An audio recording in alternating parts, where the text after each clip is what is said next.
Hello and welcome to another Overlord lore video, and today we are going to take a closer look at the nearly 700 pages of cut content that the 4th season of the Overlord anime has left out. And after we have discussed the fall of the wall, separating the Holy Kingdom from the demi-humans of the Abelian Hills, this time we will take a closer look at the Holy Queen Kalka Besares. But before we're going to do so, let me thank my Patreons for supporting this channel, as well as all users of the YouTube thanks function for making one-time donations. Also please check out my fantasy channel, it's linked down in the description. Now with all of that said, let's dive into the Holy Queen's lore, and Kalka Besares was the first Holy Queen ever, thanks to her older brother, Caspont Besares, who did not pursue his claim to the throne at all, so that his younger sister could inherit it and rule.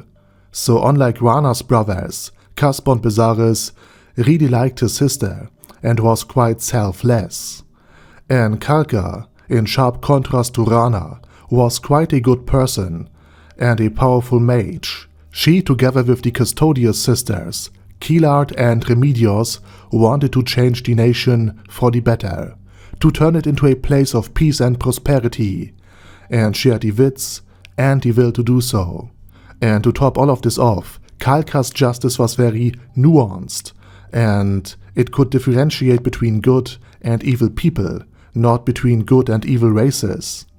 And while she had no problems ordering invading demi-humans to be killed, she would grant a demi-human that truly wanted to be friends with humans and live peacefully among them a chance to prove itself. And she would welcome them in her society if they so desire. And while quite a bit more cunning and cruel and strategically minded, Kilard Custodio would also have seen the benefit of this action, giving the Holy Kingdom perhaps access to someone like the war troll Gojin of the Empire, someone who could engage and dominate other demi-humans if a dire circumstance would arise.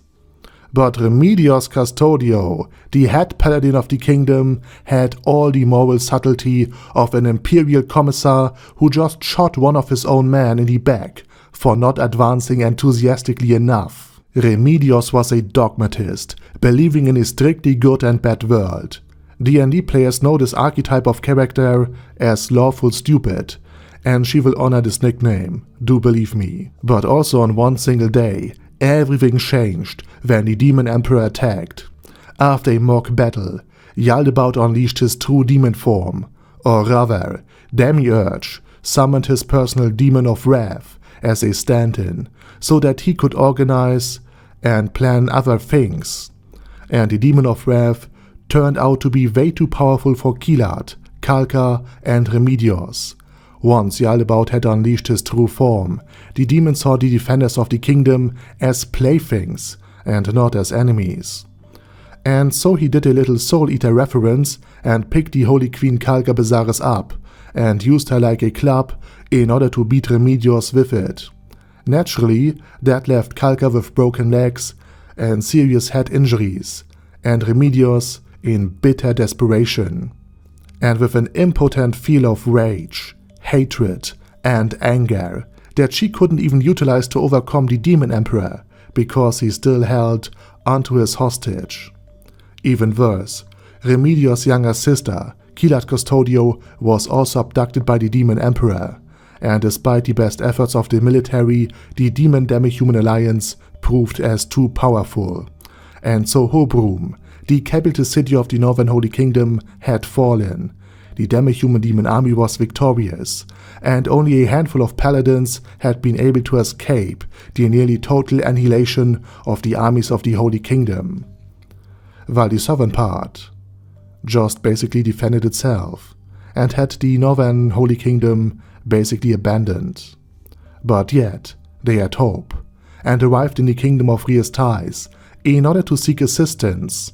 But sadly the Kingdom of Riestais was itself unable to recover from the recent defeat at the Cuts Plain, and even the elite adventurer team Blue Roses could not assist the Holy Kingdom, since they had just recently lost 2 team members, Tia and Gargeran, who yet had to recover their strength. and of course, even if they were at full power, they still could not beat Yaldabaoth. And so they were advised to seek Mormont's help, who had recently beaten the Demon Emperor when he invaded the Kingdom of Riestais. But he was in the Sorcerer Kingdom now, so they had to travel into the heart of an undead realm to fetch him. And this was something that Remedios Custodio, already pressed for time and in constant worry about her sister, her queen, and the people of the Holy Kingdom, found outrageous. And speaking of outrageous, Remedios has also found an outlet for her anger. Nea Baraya, the very perceptive squire that guided them out of the Holy Kingdom and enabled them to even reach the Kingdom of Riestais in relative safety. And once Nea Baraya returned, failing to meet an important person, Remedios unleashed her ugliest side. And over the course of months, this wouldn't be the first, nor would it be the last time Nea got treated like dirt by her ungrateful and yelly boss, the oh-so pure and good-hearted Remedios Custodio. And with that said, we have gained a greater understanding of what has actually happened during the nearly 700 pages gap in the middle of Overlord's 4th season. And next time, we will take a look at Remedios and Nea in the Sorcerer Kingdom. But for today, this is it. And I say thank you very much for watching, and special thanks to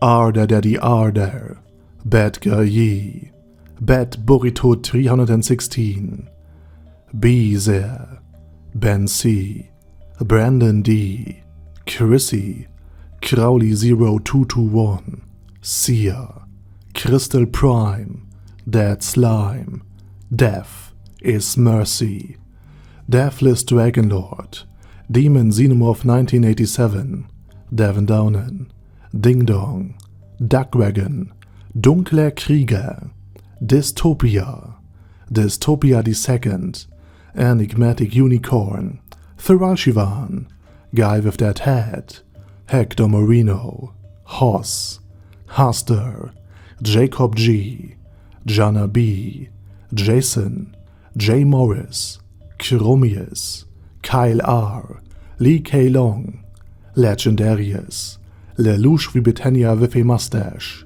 Lexus Fox, Lord Nishikian Rai, Lord Touch Me, Love Razor, Mervek, Mr. Shoes, Mr. Tweaker, Michael R, Michael Y, Nope, Oh Hell No, Normal Toad, O'Kill, Overlord General Gasper, Paddy Pantum, Primus 11, Cune Caracos P, Cher Gox's Daddy, Shadow Lightning Wolf, Shrine Keeper, Super Tier Magic Batista Bomb, Supreme Cheese, Staris, Ted, Texas Deer, The Orc War Boss, Rock Ed Smasher, T.E. Wang, The Short Guy, Vegito 27, Venture Fanatic, Wilhelm, Xenokai, and Zonagon. Thanks guys. Anyway, have a nice day, and I hope to see you all again soon on my next video.